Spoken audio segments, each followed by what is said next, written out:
Anything new on your trip to the, what do you call, Pacific Rim? Well, no.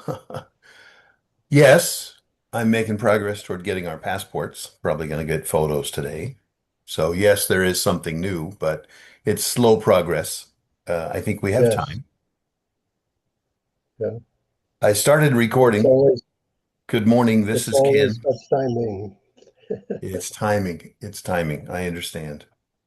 Thank you. Uh, We're that's one of the visiting. things that Go ahead. that's one of the things that I learned a long time ago is that the Lord opens and closes doors, and all the good things that happen in my life have very little to do with me. I just I was there. That's all I can say.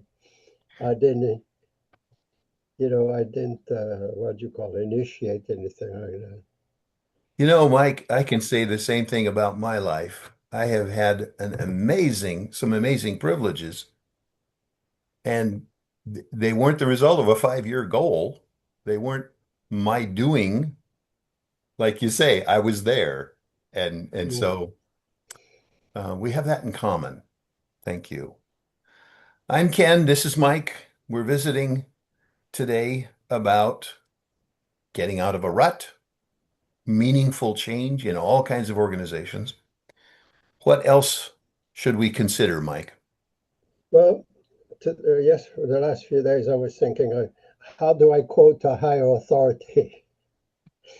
You know, so I went to the Bible and I looked at Proverbs 8, the 20 verse 8, and it says, "A king who sits on the throne of justice disperses evil with his eyes." And in some ways, it captures a lot of the characteristics that you see in the turnarounds that we've looked at in the past. So when he talks about the king, the key thing is the position of authority. So I wouldn't just limit it to the king, but to say if you're a father, if you're a teacher, if you're a, a supervisor, you're in a position of authority. So if you're in a position of authority, what does it say? You sit on the throne of justice. To sit doesn't necessarily mean just sitting there, but I think it's mean more in terms of you're in a position of authority, you're in a role, so you have responsibilities, you have duties. So the question is, how do you perform that? And then it specifies justice on the basis of assignment, assessment of what's going on, kind of thing. So justice is not necessarily just what's making sure that everybody gets their fair share, but more of assessing what's right and what's wrong. So you have to have a plumb line. Uh, and then it says it disperses. So obviously, it's not a matter of just sitting there. You've got to do something. You have to act. So it has to follow with actions.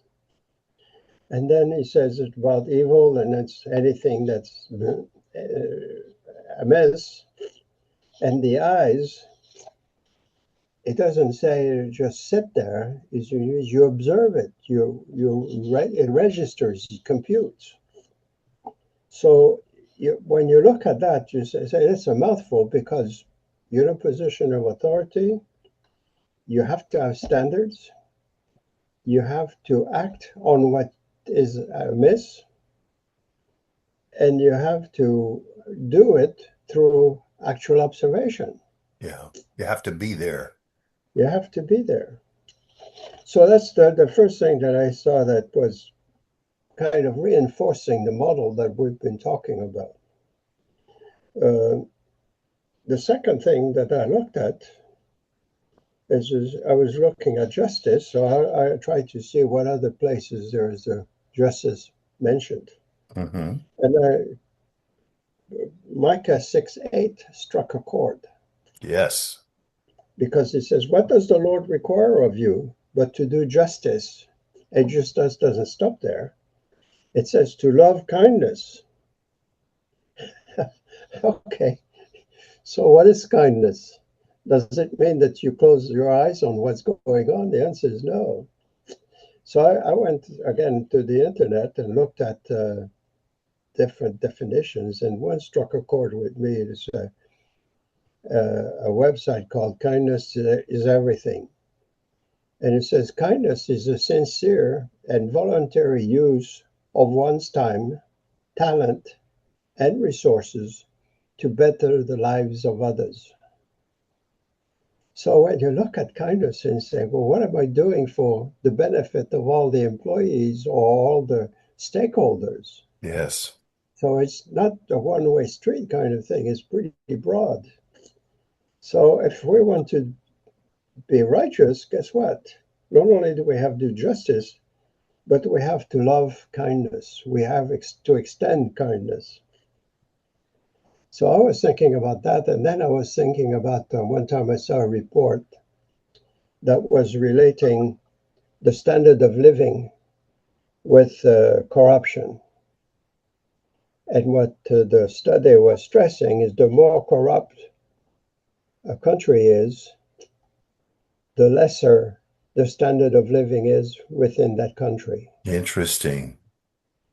So it's corruption, mediocrity doesn't do any favor to the people.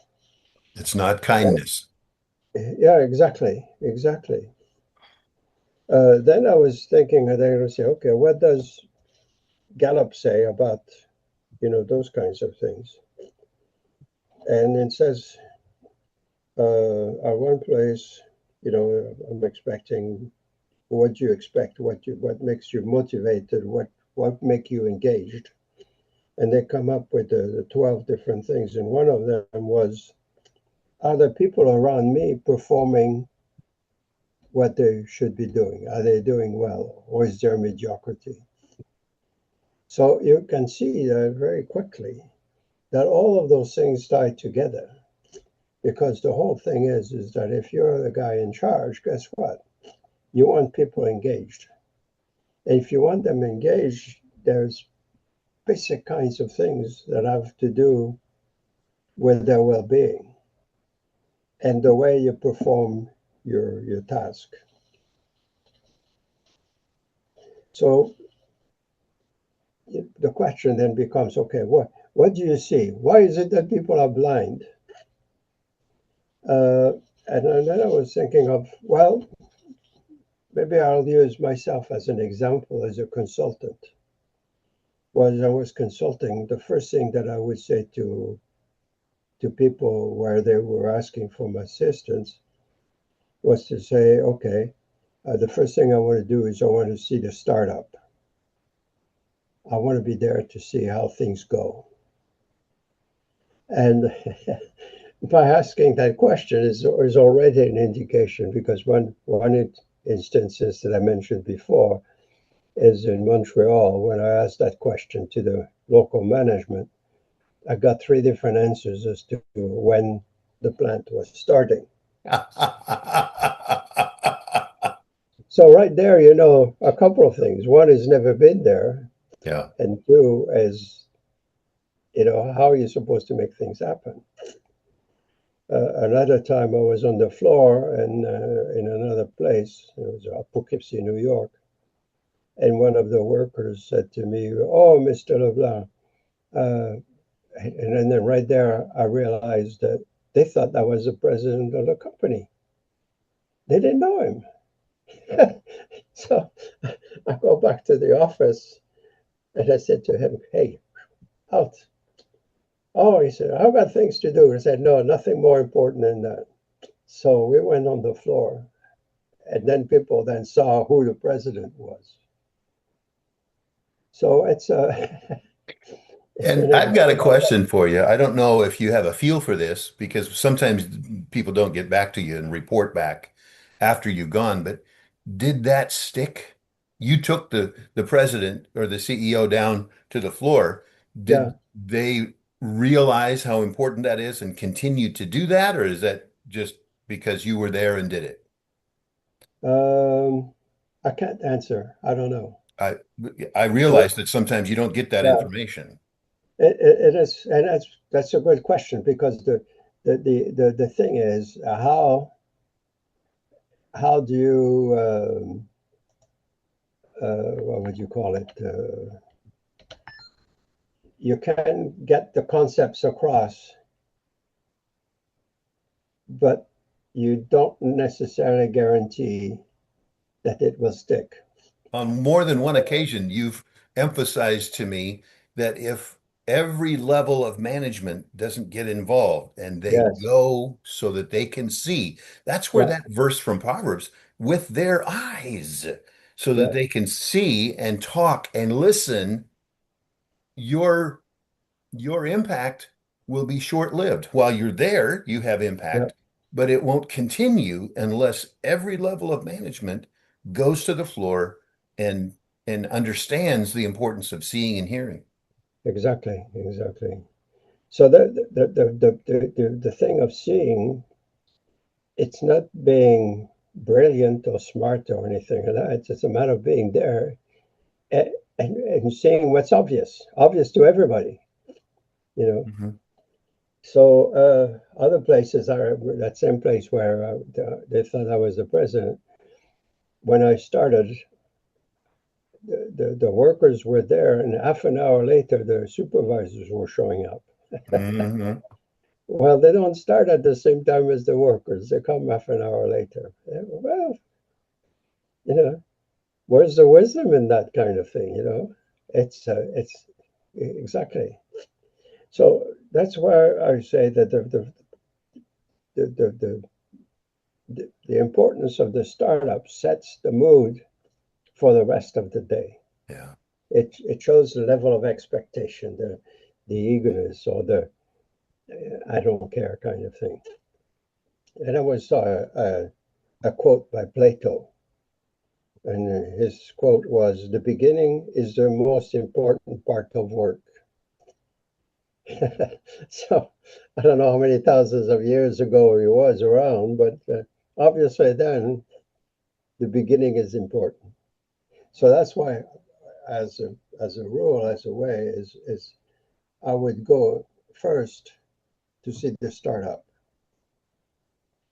Now the other thing is that it's not just the startup; it's really the transition times. When there's coffee break or when there is quitting time.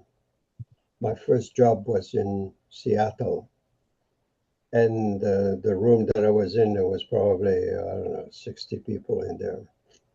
And by the time the quitting time was coming, half an hour before, the level of activity would drop Hmm. because nobody wanted to start something that they wouldn't finish before they had to go. Yes. So when the bell would ring and say, okay, now it's time to go home, guess what? The desk was clear and everything, and everybody was out the door because not only our office, but then a dozen of other offices descended on the parking lot, and then you could spend 20 minutes waiting in line to get out. So the Mhm. whole idea was you don't want to mess around, you want to get out. So that's the transition time that you go and watch and see what's happening. Um, so that's one type of observation. Another type of observation is when the place is ongoing, operate is has been working for a while, and there, what you try to see is where are the inefficiencies, what are the ways that are difficult for people to perform the tasks to perform. So you that's a different kind of observing, if you want to call it that, because then you've got to have some basic ground rules to say, okay, what am I watching for things that are waste, for the things that are delays, for all of those kinds of things. And again, it's not a matter of rocket science. It's fundamental kind of stuff, but you've got to see it. Then the second thing that you got to do is if you see it, then the question is, who owns it? So one of the things I always looked for was, where are the supervisors? If they're in an office somewhere, if they're in a meeting somewhere else, guess what? They're not on the floor. And if they're not on the floor, what are they expected to do? And what should they be doing?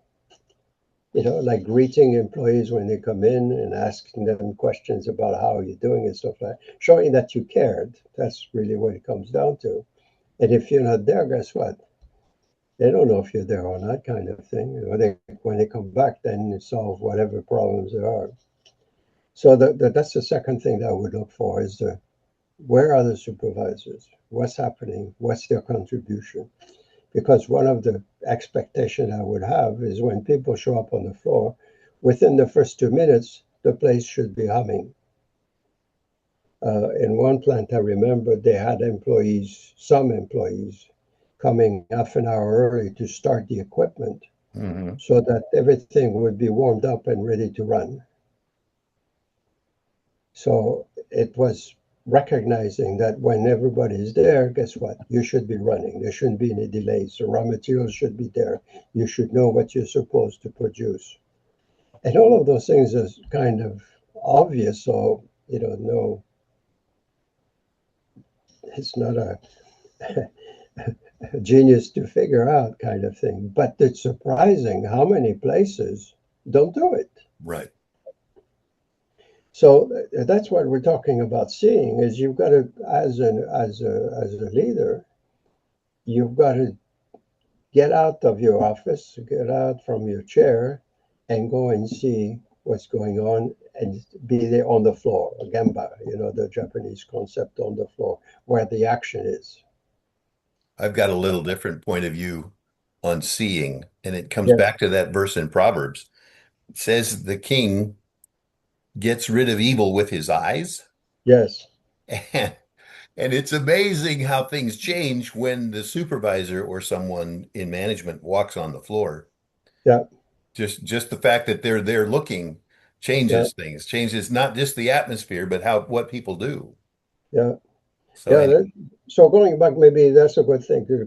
Going back to the scriptures, if you look at Proverbs 29, in verse 12, it says, if a ruler pays attention to falsehood, all his ministers become wicked. So when you look at that, if a manager doesn't pay attention to the things that are off kilter, guess what? It's okay. We live with it. Right? That's the way. I've been in places where people say, well, that's what management wants, or management doesn't care. In one place, they even called management Ostrichville. And the plant was in maybe 25 feet from the front office. And when the supervisors were saying Ostrichville, my reaction was, I don't know what they're talking about. There's no town around here that's called Ostrichville. So I asked, and I said, well, we're referring to the management with their head in the sand kind of thing. Okay, so the point is you've got to pay attention, yeah. not only to falsehood, but the things that are amiss. Then another verse a little bit later in Proverbs 29:14, it says, if a king judges the poor with truth, his throne is established forever. So there again is if you pay attention to the things and you fix or help fix the things that are amiss, guess what? You've got a good chance of living on kind of thing. Continuing. But if you let everything happen, willy-nilly, guess what? You're doomed. Yeah. It's a matter of time. Yeah. So again, I'm going back to the issue of observing things. And then the other thing that I would look at when I visit a plant is what the facilities, because that's a cue as to what's important. I've been in plants where you've got all kinds of pictures of people employee of the month, I've done this, or recognize promotion, whatever, a whole bunch of different things. Other places where there's nothing, just bare walls kind of thing. So the environment gives you a cue as to what's important, because what's important is celebrated. The other thing that I would look at is, how do people look at you? If you're walking in a plant, you're like a sore thumb, you stick out. So you're bound to attract attention. But the question is, what kind of response does it trigger on the part of people?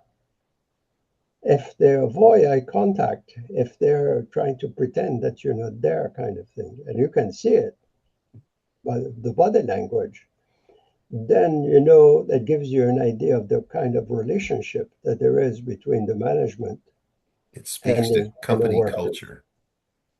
So again, you've got to walk the floor where the people are to see what's happening. And the whole idea is not to beat people on the head, but to say, okay, how do we fix it? And not only you to fix it, but who's responsible that should be fixing it? That's why when we looked at Ono on the Toyota case, his issue was not with the workers. The issue that he had was with the supervisors. So what the dickens are you doing? Or other places, what he would do is you would draw a circle on the floor and tell the supervisor, you stand there and watch. And that was the extent of his instruction. Wow. So, supervisor, the episode in mine is that, what are the dickens does you want me to do? Watch for what? What's happening? So the point is that if Odo could tell something was amiss, the first issue is not for him to tell that this is amiss. The issue is, how do you get people to watch to see what is amiss, Yeah. and what are they going to do about it? Yeah. We're about out of time, Mike. I'd like to comment on kindness because it's really important to me. And I love Yes, the fact that you brought it up. Kindness is really an amazing way to improve morale and to be the kind of employer or organization of any kind that people yeah, want to be a part of.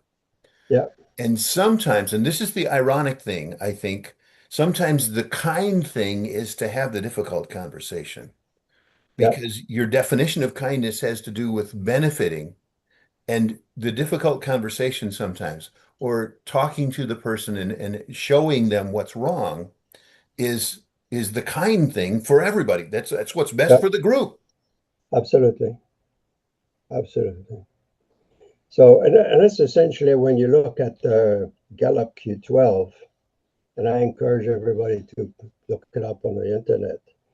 The 12 things are related to really kindness. Like Interesting. first one, do I know what's expected of me at work? Okay. You'd be surprised how many places people show up and say, okay, what are we supposed to do today? And if the supervisor isn't there, who's going to tell them? Yeah. Yeah. So they wait. All right. That's not kindness. No. Uh, I have the materials and the equipment to do my work. Well, when people show up, the equipment should be ready to run. If it isn't, it didn't happen just then. It was like that when they quit the time before. And if they did, then why didn't they fix it? Okay. So all of those things are really kindness. Is that the third one is, at work I have the opportunity to do my best every day. Well, that's the job satisfaction. I'm succeeding. Yeah. To the benefit of everyone. Yeah, yesterday, the day before, our daughter came in and she was very upset because she's a nurse, and the nurses in BC are on strike. So the rule is, you do the things that are necessary for the patients, but that's strictly nursing. So anything that's not direct nursing, it's a no-no and you don't do it. So if you have paperwork to get done, that's not nursing, so you don't get it done. So if she was uh, doing some paperwork that was required for the well-being of one patient, and one of the nurses reported her as doing something that was not supposed to be done because they're on strike, kind of thing. So she was all upset because, but she says that's safety. That's really to make sure that, so if there's a prescription that the person has to have, then what do? You ignore it? You can't, because if they don't get their medicine, guess what? They're not going to get. So all of this brings a kind of the frustration. I don't know, talking about just her, but in general, if the environment, work environment, and that again goes back to the mindset of the organizations, of the different entities.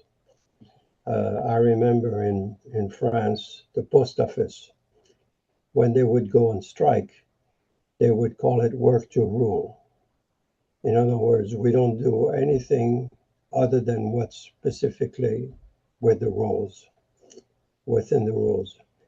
So, and let's face it, a lot of stuff happens that don't quite fit the mold, kind of thing. So, can't do anything about it, kind of thing. And that really is the best way to screw up the work. It's to work to rule, kind of thing. Yeah. So anyway, observing and the leadership and seeing and acting, and then making sure that the ownership is not on the leader, but on the people who are responsible for that area. And that's the key thing. Great way to sum up, Mike. Thank you for that. I look forward to our next visit. Good. Thank you.